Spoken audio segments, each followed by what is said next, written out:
எல்லாகே சொல்லி ஒரு பெரிய பலிபீடத்தை கட்டி பூஜை நடக்குது, ஆராதனை நடக்குது, பலி நடக்குது, எல்லாம் நடக்குது.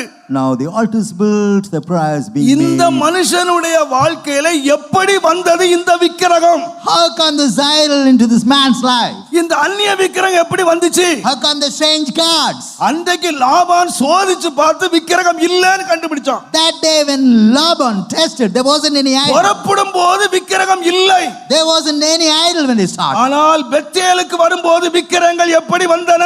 When they came to Bethel, how come the strange gods? அந்நிய ஜனங்களோடு கலந்தார்கள், அந்நிய ஜனங்கள் தேசத்துக்கு போனாங்க, அங்க தங்குனாங்க, எப்படியோ அங்க உள்ள விக்கிரகத்தை எல்லாம் பிடிச்சிட்டு வந்துட்டாங்க. Somehow they acquired all the strange idols. ஆண்டவர் ஏன் நீ பெத்தேலுக்கு போன்னு சொன்னார்னா, Why God asked him to go to Bethel? நீ உன்னை பரிசுத்தம் பண்ணிக்கொள்ளணும். Got to sanctify. நீங்க முந்தின அதிகாரங்கள்லாம் வாசிங்க. When you read the previous chapter, யாக்கோபு மற்ற ஜனங்களுக்கு பயந்தான்.